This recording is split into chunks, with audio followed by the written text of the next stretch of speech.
Hello and happy Thursday. It's Anne from the Easing Spirit here. And today I want to talk about a spiritual journey of a spiritual topic of finding your purpose. I think this was one thing that I struggled with the most when I started on my spiritual journey was really looking at it and asking, what's my purpose? What do I have to offer? What do I have to give? And the one thing that I looked back on and knew that I always had inside of myself was the fact that I was intuitive. And there were times, like even situations that have been extremely emotional and very touchy for me, money wise, of course, finances, relationship, all of that stuff, right? Where my intuition was telling me something and I didn't actually listen to it. And in the end, I got bit in the butt, as you would so to speak. I believe that my intuition was the first indicator to me that I actually had a purpose here higher than just being a human doing or a human being, but to actually be living and giving to other people, giving as much as I possibly could to other people so that they could understand their own purpose in their spiritual journey or even in life in general. What are we here for as human beings? What is it that we're supposed to be doing? All human beings desire to have meaning and fulfillment within their lives. Well, there's those few that their focus is a little bit different or a little bit outside of the norm, and I'm not going to speak on what that is, but generalize when you're talking about human beings and living their existence, we all desire to have meaning and fulfillment in our lives. Understand what it is that we're here for, what we're supposed to be doing, living our lives each day. And there'll be lots of times that we go through autopilot times where that's what we're doing is we're living, we're working, we're being a husband or a wife or a mother, a daughter, a sibling, a best friend. But we're going through the motions of everything on autopilot and we're not actually engaging or connecting to what is the meaning behind all of it? What is it that we're here for? I talk a lot in some of my past discussions about contracts. And contracts are something that we sign and agree to before we come here. We map out what it is that we want to learn, what it is that we want to see, what it is that we want to experience, because we take that experience back to Mother, Father, God, right? So they understand what human existence is and they become closer and closer to having the compassion and the understanding of what it is to be in this existence of duality. Having good, but also at times we have to battle the chaos and fight the chaos and fight the chaotic things. And I've recently done a talk on don't fight that chaos, embrace it, right?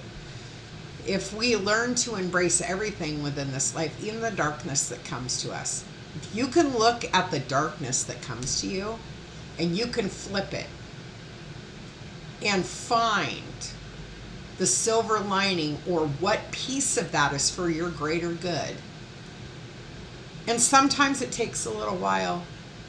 I've had people say to me, well, I lost a child. How is that for my greater good? It may not come right away. I lost a child too. And it took many years for me to understand what that greater good was, but I eventually did. I eventually understood that it wasn't time for her to be here, and the two children I have now that were born after her would not be a part of my life had she stayed. And that was because I had intended on getting fixed. I wasn't going to have any more children with my first husband. When she hit a year, that was going to be it. And I have a beautiful son and a beautiful daughter that came after her. I have a grandbaby that's going to be born in August. So I'm super excited for all of those things, right? And at the time when I lost my child, and she was not even 3 months old, and I didn't understand, I went through this anger struggle of why would an innocent child be taken? When I started on my spiritual journey and I truly connected to my higher self, and bless the heart of my best friend, she also, in having those conversations with her higher self, she was able to help me see and understand, and I was able to connect to my higher self and get the message that she wasn't ready yet and she couldn't stay. So she had to go back. That's maybe another topic for another day, because it's a very interesting story that I would love to share. I'm just not going to share it now, because we're on this, spiritual journey of, finding your purpose. So we're not going to talk on that. I'll do that at another time. But a spiritual purpose, it's not connected to anything material. Has nothing to do with this materialistic world at all. And it doesn't involve your ego. When you are on a spiritual journey, you disconnect your ego. Now, don't get me wrong. We live our lives in our ego. That has a lot to do with the jobs that we do. It does have a lot to do with the friendships that we have. Has a lot to do with our fun activities. Maybe your hobbies, the things that you enjoy to do. Your ego is around all of that. That has everything to do with who you are in this human existence. However, when you look at the spiritual side of it, you disconnect that ego. You pull back and no longer lead with your ego, but you lead with the guidance that your higher self gives you. I've said this before, we are a species that has amnesia. We don't remember where we came from or how things began. But our higher self leaves little seeds and little breadcrumbs along the way, trying to get us onto the path that we agreed to be on when we came down here. The contracts that we signed, the agreements that we made to do fulfilling things or fulfill certain things when we're in this human existence. And when it comes to being on the spiritual journey, a lot of people are like, well, how do you even start that? How do you do that? Looking inside yourself. And it can start from just a simple desire to meditate, to sit down, do a meditation, be in solitude with yourself,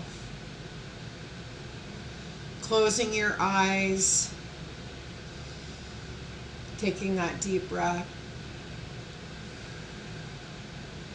releasing, and asking inside of yourself, what do I need to know, or what's for my greater good?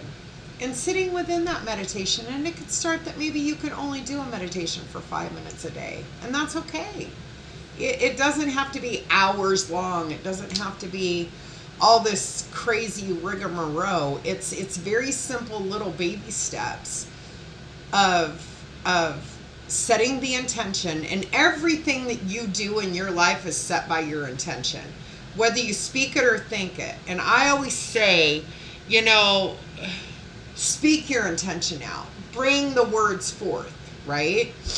And then be very firm in that intention and your follow through on that intention, because that's everything in your existence as a person. And your word is your bond. I've always believed that what you speak and what you intend to do is everything about who you are as a person, and looking inside yourself when you do those meditations and looking for the answers, because believe it or not, even if this sounds as crazy as it may sound for somebody who's not on a spiritual journey at all, every answer that you need to every question that you have is inside of you.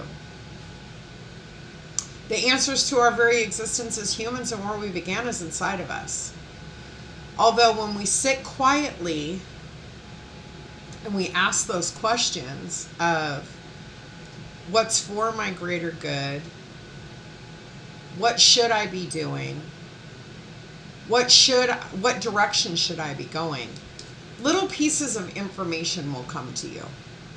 And it could be the smallest ones. And the funny thing is there are times that we will get a thought in our head of something that is for our greater good, but automatically we back up and we're like, whoa, I couldn't do that. So we dismiss it. We don't even look at it.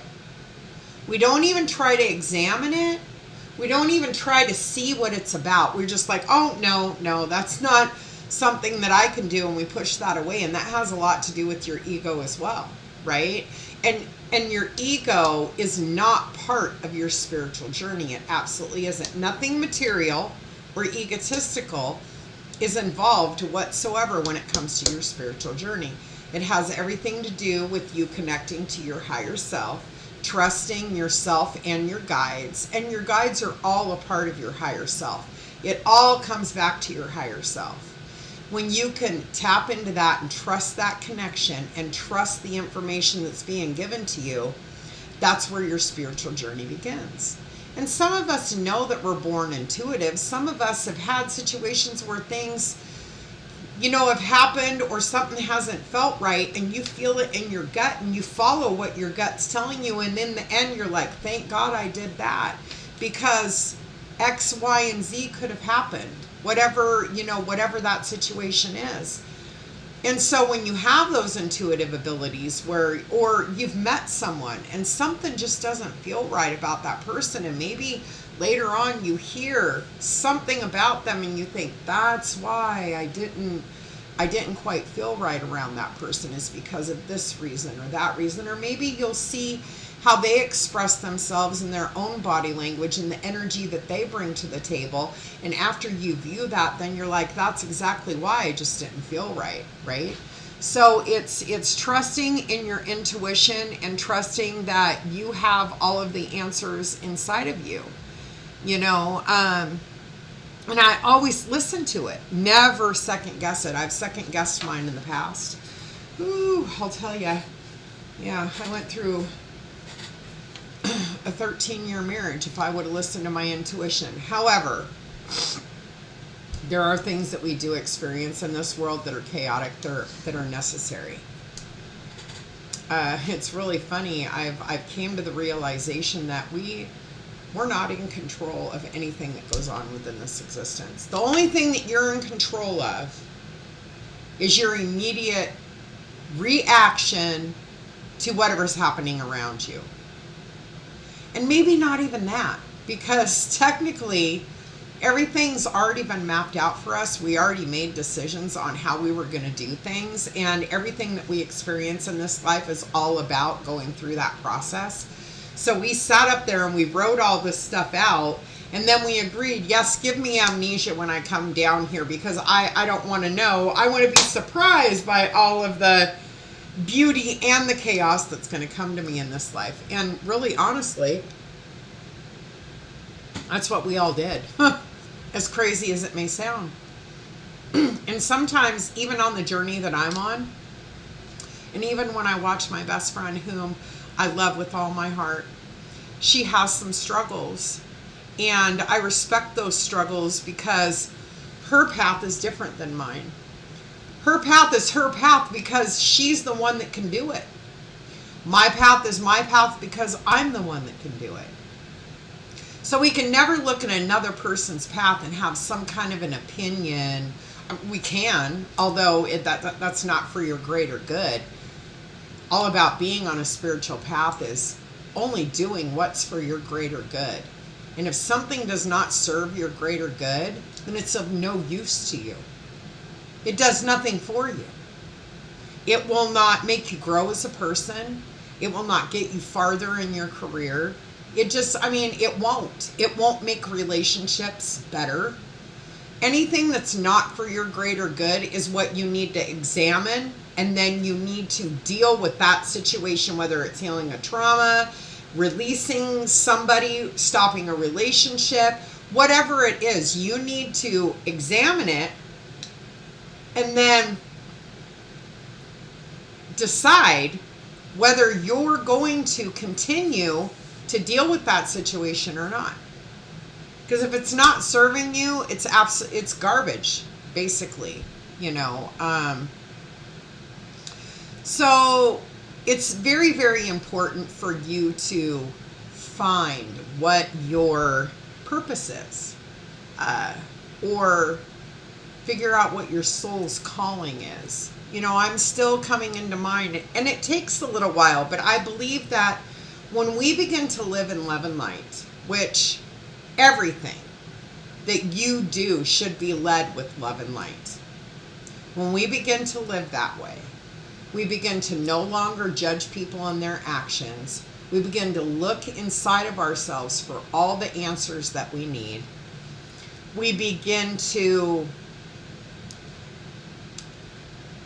help our vibrations get higher and higher and higher. When we do all of these things, our purpose comes into view. You're not going to know it right away. It's not like you're going to wake up tomorrow and say, I'm going to do a 5-minute meditation, and bingo bango, you know your life's purpose.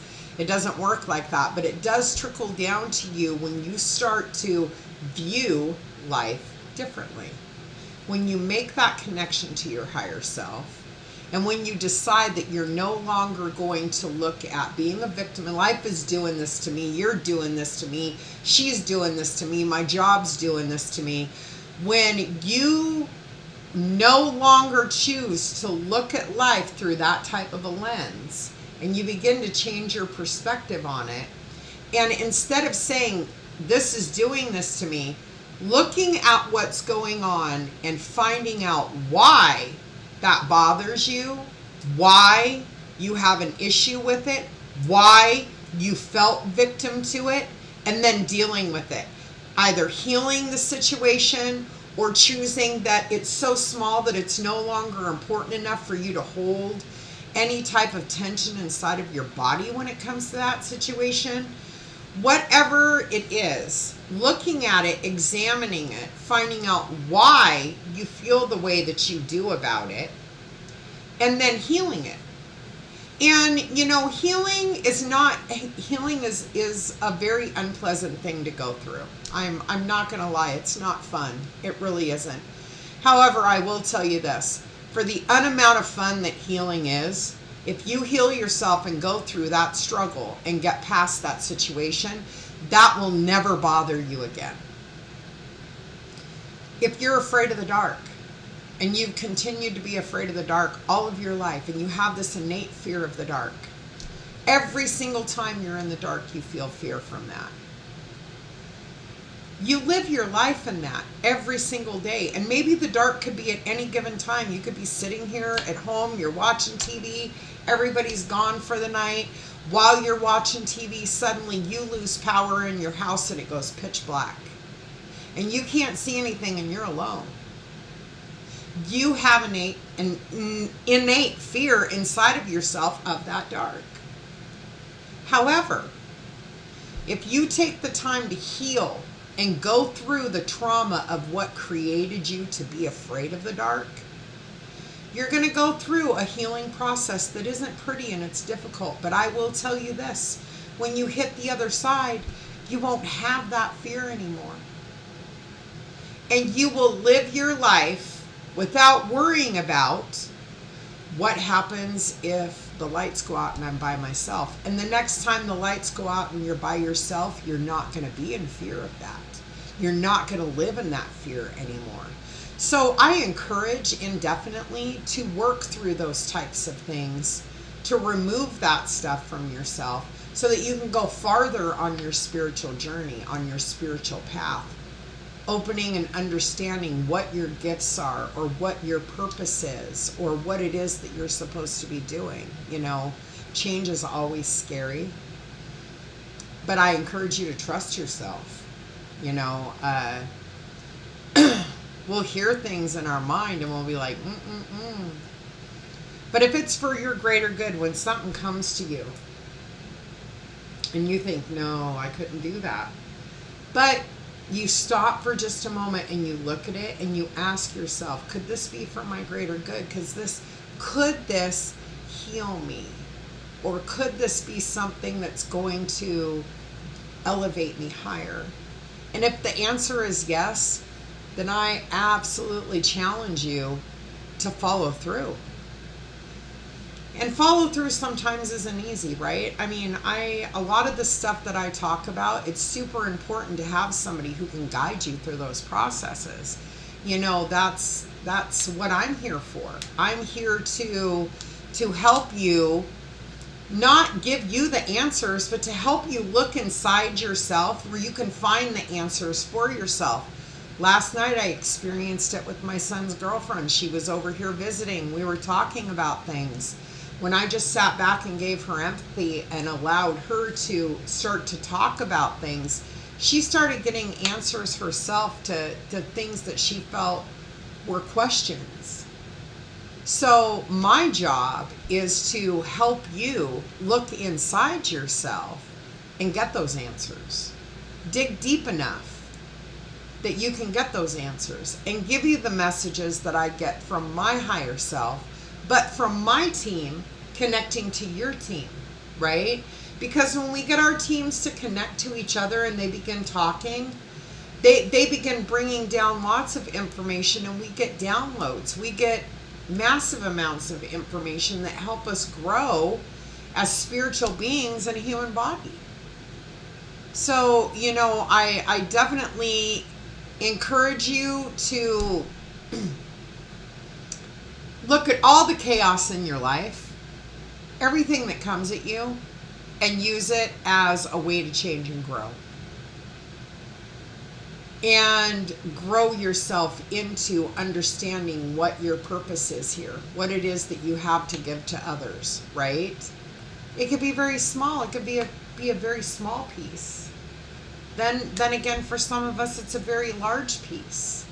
But I encourage you to begin that journey to finding that enlightenment, making that connection to your higher self, learning how to trust that I'm sorry, there's something bigger than you out there. There's something bigger than all of us out there. We are all a piece of a divine spark. We're all a piece that came down here to live in this existence of duality, so we can return to our higher selves with that information and then choose if we want to do it again and again and again and again. And some of us have lived lifetime after lifetime after lifetime over and over again. And it's all for the experience of our higher selves, because they live in a place of light all the time. They don't understand the freedom of choice, because there it's all good, right? But we live in our experiences within this human existence to give our masculine side of our creator the intelligence part, right? And then the feminine side of our creator, the compassion and the love, the emotion that comes from being human. I would say this is what I would say, starting tomorrow, sit for 5 minutes, and instead of asking what your purpose is, sit for 5 minutes by yourself and practice gratitude. Be grateful. Even the smallest things, the kiss from a grandchild, the hug from a best friend, a goodbye in the morning from your spouse. How about maybe that you got to wake up and take another breath and live another day and put your feet on the floor? Maybe it could be that you have finances that have came to you that you weren't expecting. Maybe you've had the tragedy of losing a loved one, but you've gained some type of monetary stuff out of that will help you in this life. just whatever it is, even if it's the smallest thing, right? A gift from somebody, a phone call from someone that you haven't talked to for a long time. Whatever the gratitude is, I encourage you to sit tomorrow for 5 minutes. Close your eyes, take deep breaths in, and just be grateful. Grateful for something. There's always something out there to be grateful for. And let that little tiny seed get planted so that each day and each time that you sit to be grateful, it will open you up a little bit more and a little bit more to the possibilities of the universal connection, your higher self, your purpose, your spiritual purpose, your living purpose. You don't have to find out what's the meaning of life, but I believe it is our duty to find out what's the meaning of our being here. What are we here for? What are we supposed to do? Who are we supposed to give to? What difference are we supposed to make? Always be very direct in your intentions too. When you do speak things, speak your direct intention. When you speak your intentions and you embrace what you intend to do and you follow through with that, that's a part of manifesting. That's a part of bringing joy, abundance, fulfillment, different things to your life that you can continue to be grateful for, you know. So I would call to action to embark on your own journey, right? To embark on your own self-discovery and purposeful living, and start tomorrow with 5 minutes of sitting quietly by yourself, practicing gratitude. Just closing your eyes and saying thank you for something that has came to you within this human existence. I don't know if that's resonated with anybody today. I just wanted to jump on and do a really quick video on that because it was something that's kind of been playing on my mind for the past couple of days. I encourage you to subscribe below so you know whenever I do another video or I do a meditation, because I generally do post daily or almost every day. But I want to thank everybody who did visit today. Oh, you can also reach me on Facebook through The Easing Spirit. I do have a business page there. So I want to encourage everybody to always live in love and light. And namaste. Thank you and have a great evening.